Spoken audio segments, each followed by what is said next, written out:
আপনারা দেখছেন পশ্চিমবঙ্গের জনপ্রিয় নিউজ পোর্টাল চ্যানেল ভারত বিকাশ নিউজ এক্সপ্রেস। অর্ডার যে রায় 42 পাতা নাকি 41 পাতা বোধ হয়, সেই 41 পাতার রায় তিনি তাৎক্ষণিকভাবে সাংবাদিক সম্মেলন করে অন্যের ঘাড়ে এই দোষ চাপাচ্ছেন। আর সুপ্রিম কোর্টের রায় বলছে যে পরম যত্নের সঙ্গে মমতার সঙ্গে এসএসসি রাজ্য সরকার চেষ্টা করেছে কিভাবে এই দুর্নীতিকে ঢাকা দেওয়া যায়। আপনাদের পারে 2022 সালের 22 এপ্রিল হাইকোর্টের ডিভিশন বেঞ্চ রায় দিল এই 25,753 জনের চাকরি বাতিল। আর শ্রী উত্তরবঙ্গে ভোটের প্রচারে বক্তৃতা দিচ্ছেন।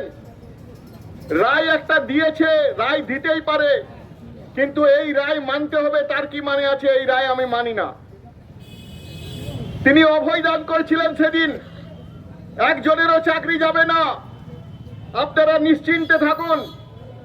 আর আজকে আবার যখন এই ঘটনা ঘটেছে, তাৎক্ষণিকভাবে তিনি সাংবাদিক সম্মেলন করে আবার যারা চাকরি হারা তাদেরকে আরেকটা প্রতারণার মধ্যে ফেলতে চাইছেন, তাদের একটা গোষ্ঠী তৈরি করে তিনি ডাকছেন যে 7ই এপ্রিল আপনারা আসুন, সেখানে আমরা এখানে এই বিষয়ে আলাপ আলোচনা করব, আবার একটা প্রতারণার মধ্যে ফেলবেন।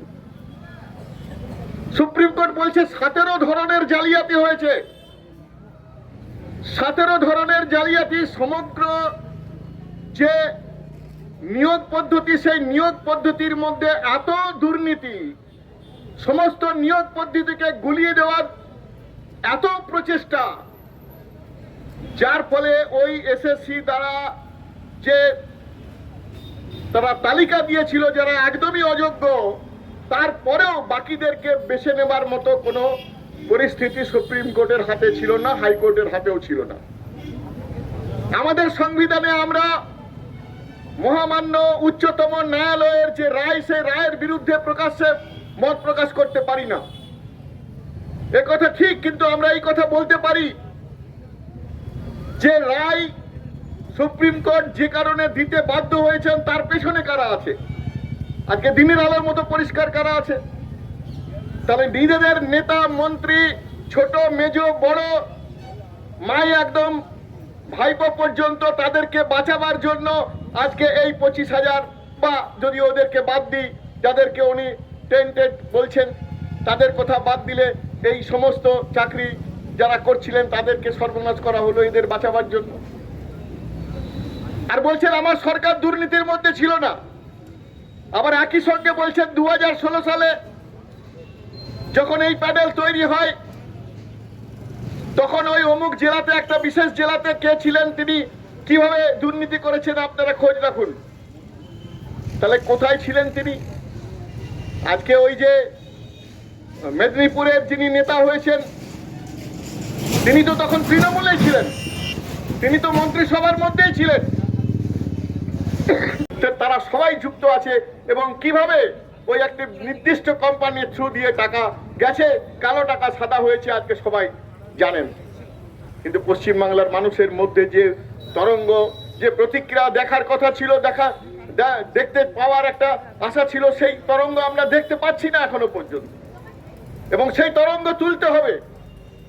আমাদের সমিতির বক্তব্য হচ্ছে, একজনও যোগ্য ব্যক্তি বা বৈধভাবে, যারা বৈধভাবে চাকরি পেয়েছেন তাদের সেই চাকরি যাবে না। তাদের চাকরি যাতে বহাল থাকে, সসম্মানে, তাদের সামাজিকভাবে সসম্মানে সেই চাকরি ফেরত দেওয়ার ব্যবস্থা যাতে হয়, সেজন্য আমাদেরকে, এটা খুব সহজ কাজ না। সুপ্রিম কোর্টের ডিভিশন বেঞ্চের উপর যে কাজ, যে রায় হয়েছে, সেই রায়ের পর সেইটাকে ঘুরিয়ে নিয়ে আসা, এটা সহজ কাজ না। তারপরে এরকম একজন প্রতারক, খল, মিথ্যাবাদী একটা মুখ্যমন্ত্রীর সময়ে তিনি আবার এই ধরনের আবার একটা কোনো সরকারের ক্যাবিনেটের যে মন্ত্রী, তিনি সেই সময় এমএলএ মন্ত্রী ঘনিষ্ঠ, সেই সময় এই দুর্নীতির সঙ্গে যুক্ত ছিলেন। আমরা মেলাতে পারছি না। তাহলে আমরা প্রশ্ন করছি যে তাহলে যদি দুর্নীতি না হয়, টাকার আদান প্রদান না হয়, তাহলে ওই শিক্ষামন্ত্রী যিনি এখন জেলে আছেন, প্রাক্তন শিক্ষামন্ত্রী, তার বান্ধবীর বাড়িতে কোটি কোটি টাকা কোথা থেকে এলো? কিসের টাকা? ওই শান্তনু, ওই আপনার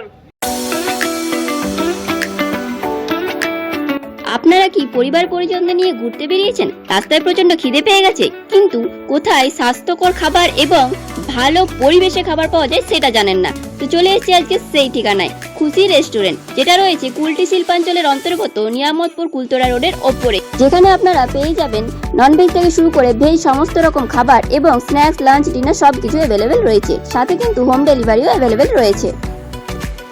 আর এই খুশি রেস্টুরেন্টের ভেতরে রয়েছে এরকম সুন্দর একটা মনোরম পরিবেশ, যেখানে আপনারা জন্মদিন থেকে শুরু করে বিবাহ বার্ষিকীর মতো শুভ অনুষ্ঠান খুব সুন্দর করে কিন্তু সেলিব্রেটও করতে পারেন। নমস্কার, আমি পুলকেশ কাতাই। খুশি রেস্টুরেন্টের তরফ থেকে এই শিল্পাঞ্চলের সমস্ত মানুষকে জানাই অভিনন্দন, শুভেচ্ছা। আপনারা ভালো থাকুন, আপনাদের দিন ভালো কাটুক। আপনারা এখানে আসুন, খুশি রেস্টুরেন্টের বিভিন্ন রকমের খাবারের স্বাদ গ্রহণ করুন এবং আনন্দ উপভোগ করুন। আগামী মার্চ মাস পর্যন্ত 2000 টাকার কেনাকাটার উপরে আমরা 5% ডিসকাউন্ট অফার রেখেছি। আসুন, খাবারের স্বাদ গ্রহণ করুন এবং আনন্দ থাকুন। নমস্কার।